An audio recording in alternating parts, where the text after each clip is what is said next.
Sahyadri news network channel मध्ये आपले स्वागत आहे। पुरंदर व पुणे जिल्हा तसेच महाराष्ट्राच्या ताज्या बातम्या पाहण्यासाठी आमच्या चॅनलला लाईक करून सबस्क्राइब करा। राजकीय, कला, क्रीडा, साहित्य, शिक्षण, आरोग्य, सामाजिक, धार्मिक क्षेत्रातील ताज्या बातम्या पहा फक्त आपल्या सह्याद्री न्यूज नेटवर्क मध्ये।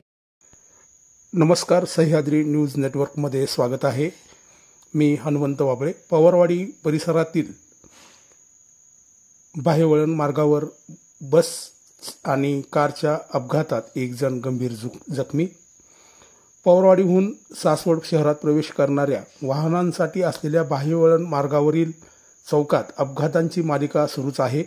आज सकाळी पुण्याकडून सासवडकडे येणारी पीएमटी बस क्रमांक MH12 आर्यन 6181 व महिंद्रा कार MH12 JEU 3064 यांच्यामध्ये समोरासमोर धडक झाली। या अपघातात कार चालक गंभीर झाला असून कार व पीएमटीचे फार मोठे नुकसान झाले आहे। दरम्यान हडपसर पंढरपूर राष्ट्रीय पालखी महामार्ग क्रमांक 965 वरील सुरक्षेच्या अभावी नागरिकांच्याकडून संताप व्यक्त होत आहे।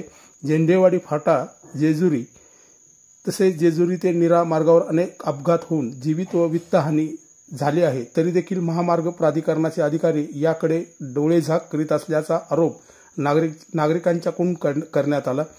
सासवड शहराकडे येणाऱ्या बाह्यवळण मार्गावर ओव्हरब्रिज किंवा अंडरपास करावा अशी स्थानिकांची मागणी आहे। बोरावके कॉर्नर व सिद्धेश्वर मंगल कार्यालय समोरील चौकातही अपघातांची भीती व्यक्त केली जात आहे।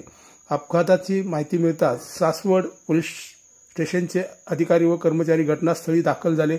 अपघातग्रस्त वाहने रस्त्याच्या कडेला करून वाहतूक पूर्ववत करण्यात आली। याबाबत सासवड पोलिसात नोंद करण्यात आली असून पुढील कारवाई सुरू असल्याचे वरिष्ठ निरीक्षक ऋषिकेश अधिकारी यांनी सांगितले। धन्यवाद।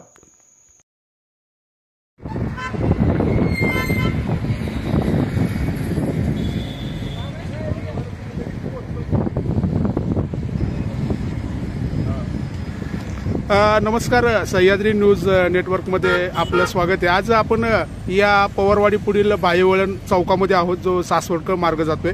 तर या ठिकाणी आपल्याबरोबर काही RPIचे अध्यक्ष बळीराम सोनवणे आहेत, काल्ला सुबाळे आहेत, तसेच पवारवाडी दिव्याचे ग्रामस्थ आहेत। तुमचं नाव काय? दिघे साहेब आहेत, सोमनाथ लोणकर आहेत। काय वाटतं तुम्हाला इथली जी परिस्थिती बघितली काय वाटते? या ठिकाणी अपघाताची मालिका चालू झालेली आहे। आम्ही गेले 15 दिवसापूर्वीच कलेक्टर साहेबांना भेटलो आणि पत्र दिलं की सदर सासवडला जाण्याचा मार्ग हा उड्डाण पूल असावा तर अपघाताची मालिका कमी होईल। परंतु प्रशासकीय किंवा रस्ता BW मार्ग नॅशनल हायवे अथॉरिटी यांनी त्याच्यावरती कुठलीही कारवाई केली नाही। त्यामुळे तिथं अपघाताची मालिका चालू झालेली आहे। आम्ही गेले 15 दिवसापूर्वीच कलेक्टर साहेबांना भेटलो आणि पत्र दिलं की सदर सासवडला जाण्याचा मार्ग हा उड्डाण पूल असावा तर अपघाताची मालिका कमी होईल। परंतु प्रशासकीय किंवा रस्ता BW मार्ग नॅशनल हायवे अथॉरिटी हे मला वाटते, कारण काय झालं आता RPI ह्याला आंदोलन करण्याची शक्यता आहे।